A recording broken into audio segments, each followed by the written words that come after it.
Everyone, welcome to Star IQ के video platform पे आप सभी का बहुत बहुत स्वागत है। 10 दिसंबर 2022 के नेशनल और इंटरनेशनल करंट अफेयर इस वीडियो में हम पढ़ने वाले हैं। आइए शुरुआत करते हैं सेशन की। और अगर आपने अभी तक स्टार आईक्यू चैनल को सब्सक्राइब नहीं किया है तो कर लीजिएगा, और अगर आपने स्टार आईक्यू टेलीग्राम चैनल को भी नहीं ज्वाइन किया है तो ज़रूर कर लेना। दोस्तों, कल आपसे एक सवाल किया था, उसका सही जवाब क्या होगा कि भारत का पहला रियल टाइम गोल्ड एटीएम किस शहर में स्थापित किया गया है। तो बहुत इंपॉर्टेंट क्वेश्चन था, इसका सही आंसर था हैदराबाद में। ठीक है, और 3 दिसंबर 2022 को हैदराबाद के अंदर जो है ओपन क्यूब टेक्नोलॉजी और के साथ ही गोल्ड सिक्का, इन दोनों कंपनी ने मिलकर जो है ना इसको सेटअप किया है ये। ठीक है, बल्कि ये दुनिया का पहला रियल टाइम गोल्ड एटीएम है। हाल ही में भारत ने किसे 2 अरब डॉलर का सॉफ्ट लोन देने का फैसला किया है। तो अभी हाल ही में भारत ने 2 अरब डॉलर का सॉफ्ट लोन देने का फैसला किया है सेंट्रल अफ्रीका को। ऑप्शन नंबर ए जो है इस सवाल का ठीक है। सबसे पहला सवाल है, ये होता क्या है सॉफ्ट लोन। देखो, सॉफ्ट लोन वो होता है जिस पर कोई ब्याज नहीं लगाया जाता है, या ब्याज की तुलना अगर होती भी है, मतलब ब्याज लगाते भी है ना, तो बाकी तुलनात्मक ब्याज बहुत कम होता है, मतलब रेट काफ़ी कम होते हैं इसके।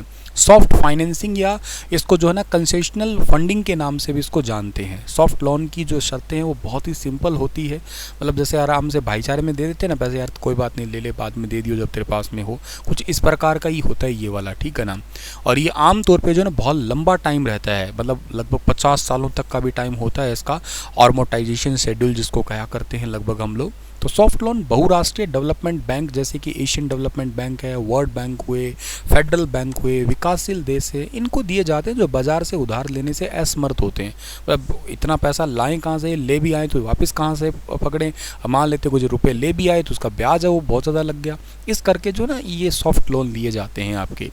तो सॉफ्ट फाइनेंसिंग या सॉफ्ट लोन एक ऐसा ही लोन है जिसकी जो ग्रेस पीरियड होता है उसका कोई वो लंबा टाइम नहीं होता, ब्याज ही ना के बराबर होता है लगभग आपका। ठीक है, जैसे एक एग्जांपल देता हूं मैं आपको इसके लिए। इथोपिया ने चीनी सरकार से साल 2010 से 15 के बीच लोन के रूप में 10.7 बिलियन डॉलर लिए थे। इसमें इथोपिया के विकास और पावर लाइन, सेक्युलर नेटवर्क, औद्योगिक पार्क, सड़क जैसी इंफ्रास्ट्रक्चर की सहायता के लिए कुल 2.3 करोड़ डॉलर का अनुग्रह सॉफ्ट लोन पैकेज इसमें शामिल था आपका। तो वो लंबे टाइम से आपको तभी शायद याद होगा, इथोपिया के ही रहने वाले टेड्रोस अधानोम है जो कि WHO के अध्यक्ष हैं। और वो फिर चाइना की किस तरीके से आपको पता ही ना कि हिस्सेदारी करते हैं, चाइना को किस तरीके से मोहब्बत करते हैं, वो तो खैर आपको पता ही होगा। ठीक है ना, खैर तो ये आपको समझ में आ गया सॉफ्ट लोन क्या होता है। अब बात करते हैं इस क्वेश्चन की कि मध्य अफ्रीका के अंदर परियोजनाओं के लिए 2 बिलियन डॉलर के सॉफ्ट लोन देने का फैसला किया है। संयुक्त राष्ट्र की भारत की स्थायी प्रतिनिधि राजदूत रुचिरा कंबोज ने जो है ना इसको अभी मध्य अफ्रीका के क्षेत्रों के साथ में और के साथ में दिल्ली का जो मैत्रीपूर्ण द्विपक्षीय संबंध है ना उस पर समझौता किया है अभी हाल ही में। ठीक है, तो 2 बिलियन अमेरिकी डॉलर का जो है ना वो सॉफ्ट लोन दिया गया है, इस बात को आप लोगों को याद रखना है। ठीक है ना, 2 बिलियन अमेरिकी डॉलर का सॉफ्ट लोन। अगर आपको मैप में देखने की कोशिश करनी है तो मैप में आप लोग देखिएगा सेंट्रल अफ्रीकन जो है ना ये आपके हैं यहाँ पे सेंट्रल अफ्रीकन रिपब्लिकन। ठीक है ना, तो ये इंपॉर्टेंट है आपका ये पूरा मैप वाला एरिया।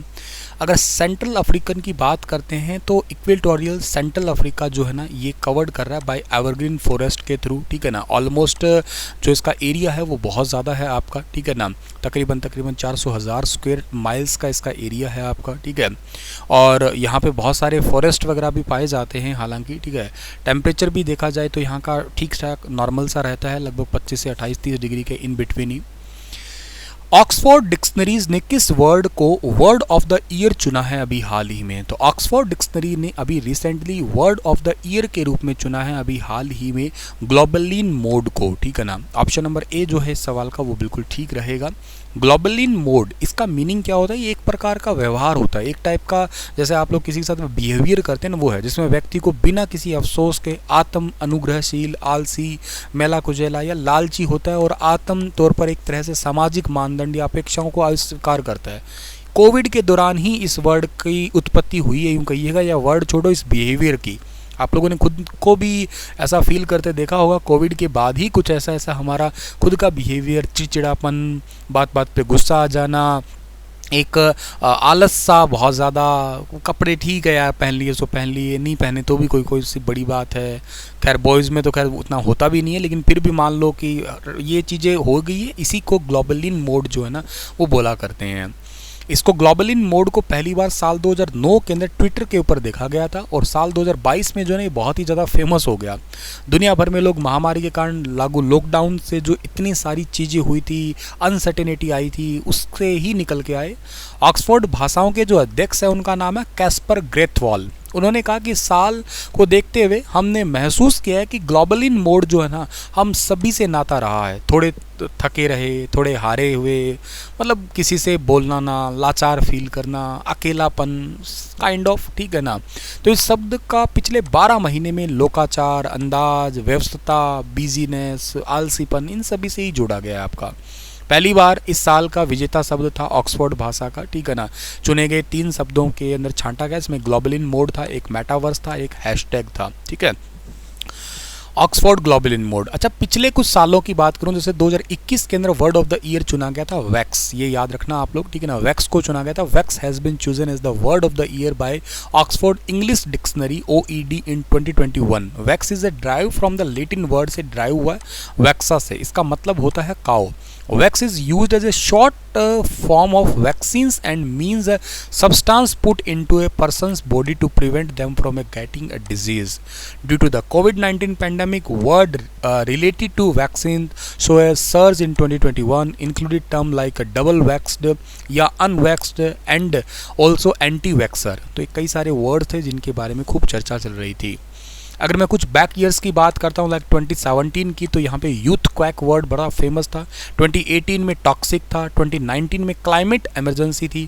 2020 के लिए कोई सिंगल वर्ड चूज़ नहीं किया गया था। वैसे भी 2020 आपको पता होगा एकदम से ही कोविड का फेज़ था, तो कहा ही क्या जाए, ठीक है। रिसेंटली किस राज्य ने माझी कन्या भाग्यश्री योजना की शुरुआत की है? तो माझी कन्या भाग्यश्री योजना की शुरुआत रिसेंटली महाराष्ट्र गवर्नमेंट ने की है।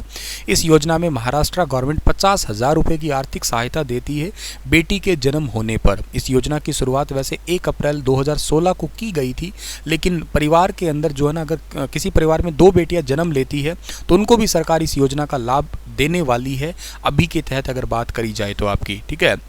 कुछ महाराष्ट्र से रिलेटेड अगर मैं बात करूं तो महाराष्ट्र पहला भारत का राज्य बना है जिसने दिव्यांग डिपार्टमेंट स्टार्ट किया है। One of the most important question है, the state government of Maharashtra recently approved the formation of a separate government department for the divyang. दिव्यांग का मतलब जो आपके डिसेबल पर्सन होते हैं, अलग से, मतलब जैसे हाथ पैर काम ना करना या लकवे तरीके से जो कह सकते हो आप लोग।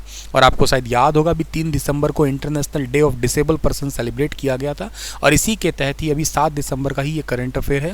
तो ये काम हुआ है कि अलग से जो डिसेबल पर्सन है उनका एक डिपार्टमेंट तैयार किया गया है। अगर मैं नवंबर महीने का एक इंपॉर्टेंट हाईलाइट आपको शेयर करूं तो Maharashtra first electronic manufacture cluster बना है। अभी union minister of electronics and IT recently approve किया है green field electronic manufacturing cluster, जिसको आप लोग शॉर्ट फॉर्म में EMC जो है ना काउंट करने वाले हैं। और ये कहाँ पे स्टार्ट हुआ है सर? तो इसका सही आंसर रहेगा पुणे के अंदर। वैसे भी पुणे में CDEC वगैरह भी है, तो आपको वैसे भी फेमस होगा, याद होगा। तो इलेक्ट्रॉनिक मैन्युफैक्चरिंग क्लस्टर होता क्या है? अब आपके मन में ये क्वेश्चन है। तो देखो, इलेक्ट्रॉनिक मैन्युफैक्चरिंग क्लस्टर वो होता है जिसके अंदर जो ना क्लस्टर डिज़ाइन होते हैं, डेवलप करते हैं वहाँ पे, जहाँ पे नेसेसरी फैसिलिटी मिलती है किससे रिगार्डिंग इलेक्ट्रॉनिक प्रोडक्ट होते हैं, लाइक मोबाइल फ़ोन हुआ, केबल्स हुई, ये जो चीज़ें ना वहाँ पे ये आपकी मैन्युफैक्चरिंग होने वाली है। ये एक्चुअली यूँ कहिएगा इनकी एक्सेसिबिलिटी रहती है, और ये आपके इंडिया में ही बहुत सारी अगर बल्क में बनती है तो आप लोग यूँ कहिएगा कि बाहर से जो डिपेंडेंसी है आपकी वो ख़त्म हो जाएगी। तो महाराष्ट्र इलेक्ट्रॉनिक मैन्युफैक्चरिंग जो है ना, ये पहली बार स्टार्ट हुआ है। Very very important. एक अगस्त महीने की हाईलाइट बताऊं आपको मैं, तो एक दही हांडी है, महाराष्ट्र का ऑफिशियल स्पोर्ट जो है ना उसको घोषित किया गया है। Like kho kho and kabaddi, Dahi Handi has now been given a status दे दिया गया है of a game in Maharashtra. जैसे यहाँ पे खो खो है, एक नेशनल गेम में आता है, कबड्डी नेशनल गेम में आता है, लेकिन दही हांडी को भी स्टेटस दे दिया गया है महाराष्ट्र में। तो ये एक इंपॉर्टेंट हाईलाइट है, और ये किसने हाईलाइट दिया? महाराष्ट्र के CM जिनका नाम है एकनाथ शिंदे ने ये हाईलाइट दिया है। तो ये पॉइंट भी आपको ज़रूर याद रखना है। कुछ बीते दिनों में इंपॉर्टेंट जीआई टैग मिले थे महाराष्ट्र के, लाइक एक अलीबाग सफ़ेद प्याज, ये महाराष्ट्र का बहुत इंपॉर्टेंट है। एक है अजारा घनसाल चावल, एग्रीकल्चर से रिलेटेड कैटेगरी है इसकी। अल्फांसो आम, बहुत मीठा आम है, ये भी यहाँ का जीआई टैग है। अम्बे मोहर चावल है यहाँ का एक, ये भी एग्रीकल्चर से है। एक कस्टर्ड सेब है, इसके अलावा भीवापुर मिर्च है, जलगांव केला है, जलगांव भरित बैंगन भी है, जलाना मीठा संतरा है, कोल्हापुर गुड़ है, एक मरयूर गुड़ है वो केरल का, याद रखना। महाबलेश्वर स्ट्रॉबेरी हुआ, नासिक के अंगूर है, नासिक घाटी शराब है, ये खाद्य सामग्री में आता है। तुअर दाल हुई, पुनेरी पगड़ी, ये हस्तशिल्प से रिलेटेड है। और पुरंदर अंजीर हुई, सांगली किशमिश है, सांगली हल्दी है, सोलापुर चादर, ये हस्तशिल्प से रिलेटेड है। सोनापुर अनार हुआ, सोलापुर टेरी तोलिया, ये हस्तशिल्प से है। और एक तेलिया रुमाल है वो तेलंगाना का, याद रखना। वरगुल्ला काजू है, और घेवड़ा हुआ, वेंगाव हल्दी है, ये सब कुछ आप महाराष्ट्र से रिलेटेड याद रखना। महाराष्ट्र कैपिटल आपको जरूर याद रखना है, क्या है? महाराष्ट्र कैपिटल मुंबई, हालांकि विंटर कैपिटल नागपुर है, ये भी याद रख लेना। समर कैपिटल जो है ना वो कहलाता है आपका महाराष्ट्र। महाराष्ट्र की जो कैपिटल मुंबई है, इसको आप लोग इंडिया की फाइनेंस कैपिटल तो कहते ही कहते हो। इसके अलावा दुनिया में रहने लायक सबसे महंगा शहर, और दुनिया भर में रिसेंट टॉम की रैंकिंग के अकॉर्डिंग भारत में सबसे ज़्यादा भीड़ भाड़ वाला शहर, और दुनिया भर में 5वें नंबर पर सबसे ज़्यादा भीड़ भाड़ वाला शहर है मुंबई आपका, ठीक है। तो ये पॉइंट भी आप लोगों को जरूर याद रख लेना है। नासिक को recently the wine capital of India भी घोषित किया गया था, तो वो पॉइंट भी आप लोग जरूर याद कर सकते हैं, ठीक है। और यहाँ का स्टेट फ्लावर जो है ना जारुल है, येलो फुटेड ग्रीन पिजन जो है ना यहाँ का स्टेट बर्ड है। पर्यावरण को नुकसान पहुंचाने पर किस राज्य पर रिसेंटली 50 करोड़ का जुर्माना लगाया गया है? नेशनल ग्रीन ट्रिब्यूनल ने रिसेंटली मिजोरम पे 50 करोड़ रुपए का जुर्माना लगाया है। और यहाँ पे इसलिए लगाया क्योंकि मिजोरम राज्य पे जो ये आपके सॉलिड वेस्ट मैनेजमेंट है ना, ये ठीक ढंग से नहीं कर पाए। और इसके जो आदर्श कुमार गोयल है ना, ये याद रख लेना आप लोग, जो नेशनल ग्रीन ट्रिब्यूनल है इसके जज हैं, यूँ कहिएगा, इसके अध्यक्ष भी कह सकते हो आप लोग। ट्रिब्यूनल ने यह भी कहा कि सीवेज उत्पाद और उपचार में 23.94 MLD का बहुत बड़ा डिफरेंस नज़र आया है, इसीलिए ये 50 करोड़ रुपए का जुर्माना लगाया गया है मिजोरम पे। मिजोरम को मैप में देखिएगा, ये मिजोरम आपको दिखाई दे रहा होगा, कैपिटल इसकी आइजोल है, ज़रूर ये याद रख लीजिएगा आप लोग। एंड ये भी एक डिस्प्यूटेड एरिया है एस्फा के तहत आने वाले कानूनों के अंदर, ठीक है। नेक्स्ट है TTFI के रिसेंटली नए अध्यक्ष कौन बने हैं? Table tennis federation of India के रिसेंटली नए अध्यक्ष बने हैं मेघना अहलावत। ऑप्शन नंबर सी इस सवाल का ठीक है। मेघना Ahlawat table tennis federation of India की पहली महिला प्रेसिडेंट बनी हैं, तो ये तो एक अपने आप में इंपॉर्टेंट है ही है। 5 दिसंबर 2022 को इनको चुना गया है। और पूर्व नेशनल चैंपियन कमलेश मेहता महासचिव चुने गए हैं। पटेल नागेंद्र रेड्डी कोषाध्यक्ष चुने गए हैं। और दुष्यंत चौटाला जो है ना इसके पूर्व अध्यक्ष थे, ये जरूर याद कर लेना आप लोग। मेघना अहलावत को जो है ना इसके लिए नियुक्त किया गया है अभी हाल ही में।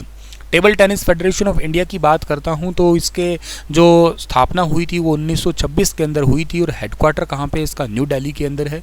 और इसकी एक देखो, पहले थे दुष्यंत चौटाला, अब तो नहीं है, ठीक है ना। तो ये तो खैर बात आपको सब कुछ समझ में आ ही गई है। इसी के साथ ये सेशन मैं करता हूँ समाप्त। कल आपके लिए कुछ और डिटेल से अच्छे से करंट अफेयर लेके आऊँगा। दिन प्रतिदिन कुछ क्वेश्चनों का लेवल बढ़ाते हैं, कुछ आपके नंबर ऑफ क्वेश्चंस भी इंक्रीज करते हैं, विद के साथ साथ बहुत सारी डिटेलिंग भी आपके साथ में लेके आऊँगा। अपना ख्याल आप लोग रखना, स्टार IQ चैनल का भी आप ख्याल रखना, चैनल का सब्सक्राइब जरूर कर देना। Now stay happy, stay healthy and stay connected with star IQ। And a question for you that is who has been selected as Time Magazine's Persons of the Year 2022? And your first option is Greta Thunberg, second option is Joe Biden, and third option is Volodymyr Zelensky, and fourth option is Elon Musk। विस्तार से इसके बारे में बताइएगा। कल फिर हाजिर होता हूँ लेटेस्ट अपडेट के साथ में। Thank you so much.